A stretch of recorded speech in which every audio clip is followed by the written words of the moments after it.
from the station that's on your side. You're watching News 19 at 7. Well, good evening and thanks for joining us tonight. I'm Lauren Thomas. We're just 2 weeks away from Christmas, but the weather feels like summer is right around the corner. Now, I'm not complaining, but Christine, are these unreasonable temperatures for this time of year?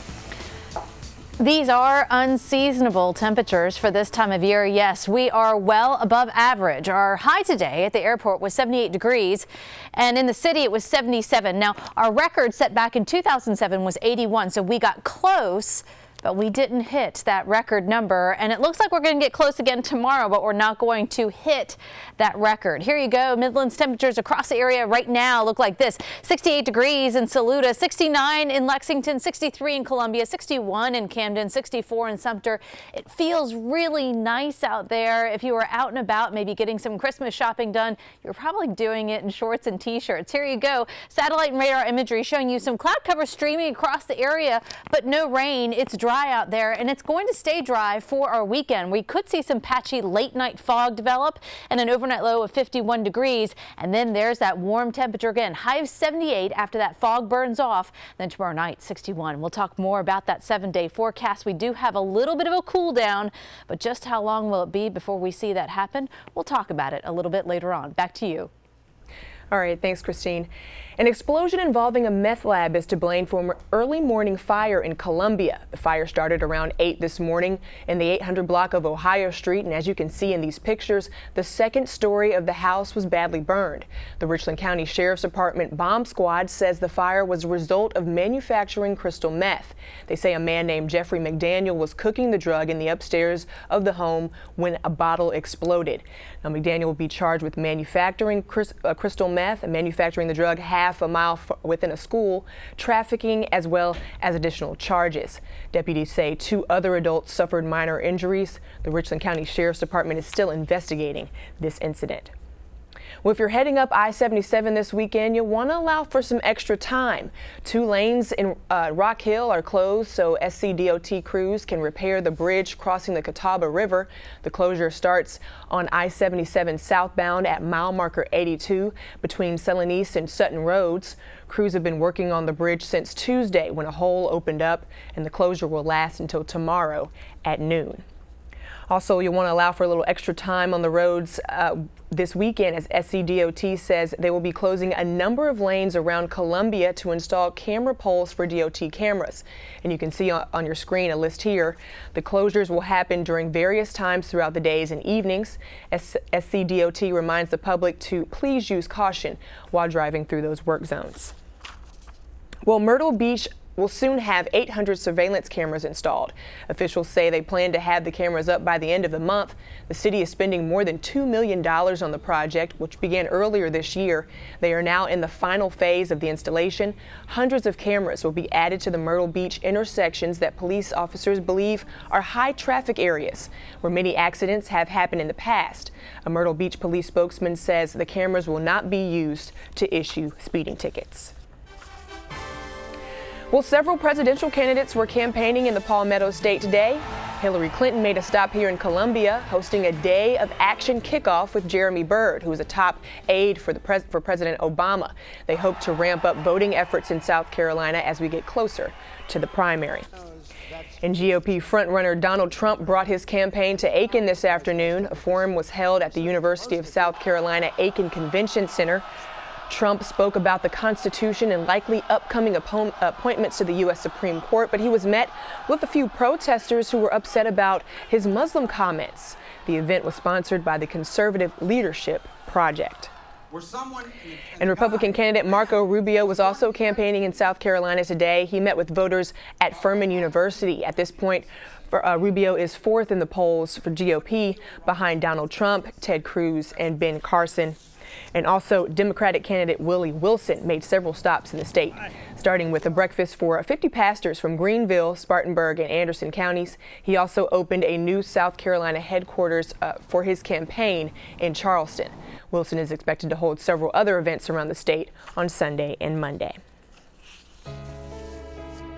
Well, the city of Columbia hosted a pop-up shop for flood victims. We sped this video up to show you just how long that line was at Dutch Square Mall. There were clothes for kids, adults, as well as shoes, toys, furniture, bedding, and more. And this was all to help those who lost everything during the historic flood back in October. And volunteers from several organizations came together to make it all happen. At a time such as this during the holidays, not only are we able to give of our time and give tangible items as well, but we're able to give hope and faith. And because we've been blessed with these items, we're just happy that we can be a blessing to those in the community. Now, the pop-up shop continues tomorrow until 6 p.m. And once again, it's at the Dutch Square Mall, and people are asked to bring an ID and their letter from FEMA in order to receive those free gifts. Well, this year's Stuff-A-Bus was a huge success thanks to you. For the second week in a row, so many of you showed up at Walmarts around the Midlands to donate goods to families that need a little extra help this holiday season. And because of the flood, this year's need has been even greater. And while we don't have the final numbers, we know your generosity is going to help kids in our communities have a very Merry Christmas. Well, next week you'll have another chance to help families in need. News 19 will be hosting a Joy of Giving telethon fundraiser to help the Salvation Army serve struggling families and senior citizens around the Midlands. The money raised will go to make sure they receive the emergency assistance they need to stay in their homes, feed their families, and keep the heat on. The telethon will take place next Wednesday and Thursday from 6 to 8 each day. Well, the life of slain police officer Greg Aaliyah and others were out on Main Street today asking the public to thank our heroes in blue. After her husband's death, Cassie Aaliyah created the Heroes in Blue initiative, and today they had a booth set up at the Soda City Market where many had the opportunity to write cards and show their appreciation for police departments across the country that have lost officers in the line of duty. It seems like there's a lot of negative publicity recently with police officers, and it's really nice to see the kids, and they do have a positive attitude towards police officers, and it's nice to get that in the public eye. Shirts were also sold at the booth. Part of the money raised will go to the family of fallen Columbia police officer Stacy Case. Well, the spirit of giving filled the air this morning as kids from 6 different local shelters had the opportunity to shop for Christmas presents for their family members. The Circle of Giving event is held by the Eastminster Presbyterian Church and the Cooperative Ministry. Gifts were provided by church members. Organizers that we spoke to said this event is a time for children to forget about their circumstances and have the opportunity to give. This is an event where the children are able to come in and feel special and be able to give something back to their family that they love so much. They want to give to their siblings, even if they're not able to provide financially. This gives them that feeling of giving. Well, more than 100 children participated in the event. The Cooperative Ministry and Eastminster Presbyterian Church has been hosting the Circle of Giving for more than 2 decades.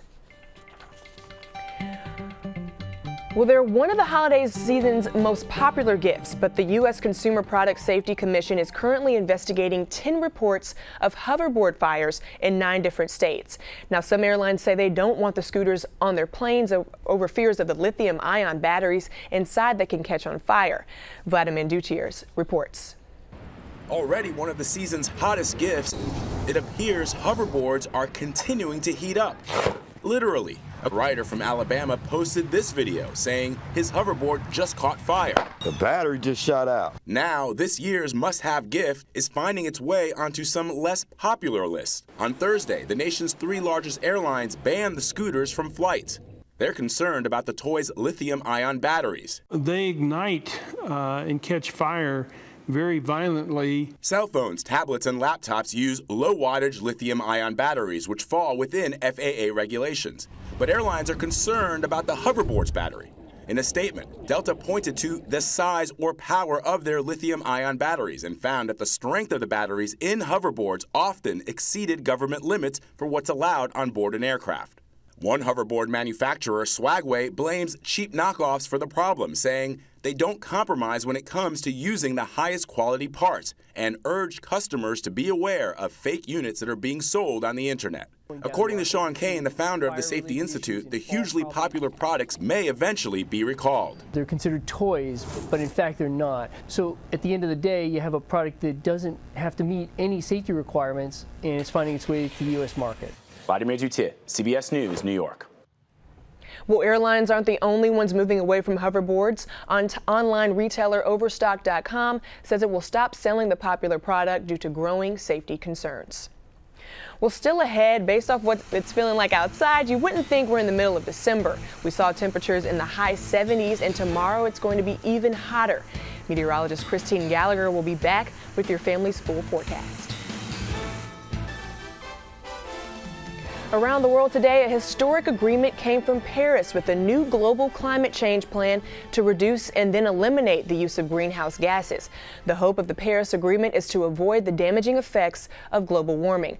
Brian Webb reports. L'accord de Paris pour le climat est accepté.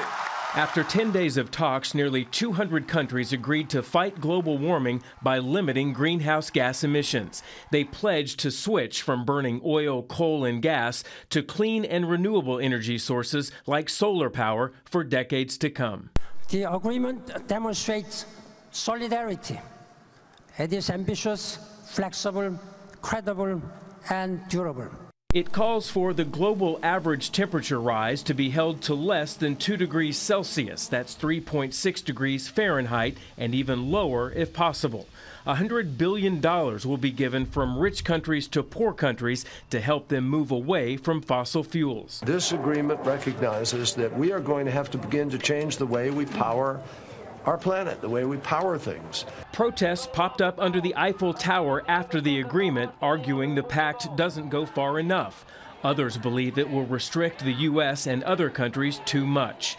A handful of nations, including Nicaragua, have not submitted emissions targets. We cannot be complacent because of today's agreement.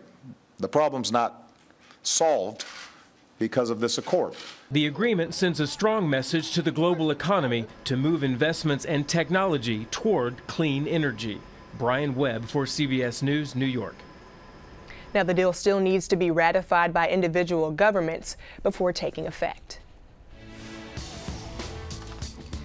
Well, you know, it doesn't feel like Christmas at all, and it's right around the corner. It doesn't feel like Christmas. I was filling up my car with gas on the way here, and everybody's in T-shirts and shorts, and I'm sure that's what the mall looked like today as well. It really does not feel like Christmas. We did not hit a record today. We got close, but we didn't hit it. Here's a look at where we topped out. 78 degrees at the city and 78 degrees in the airport, 77 in the city. We should be around 59 degrees for our average for this time of year. So we are well above average, and our record was set back in 2007, 81. So we got close, but we didn't hit it. Now, we had a dry day across the Midlands, so we did not register any rain at the airport or in the city, and it looks like we're going to stay dry for the end of our weekend as well. Here you go. Midlands temperatures right now, 61 degrees in Newberry, 63 in Winsboro, 63 in Lexington, as well as Columbia, 64 in St. Matthews, 62 in Sumter, and 64 in Bishopville. Taking a look at satellite and radar imagery, some clouds streaming in from the west. We did see a good bit of sunshine for today. We're going to see more clouds build in as we continue into our Sunday. We have high pressure that's been influencing our forecast, bringing us a southerly fetch to our winds. Along with that high pressure, we've also had those warmer temperatures.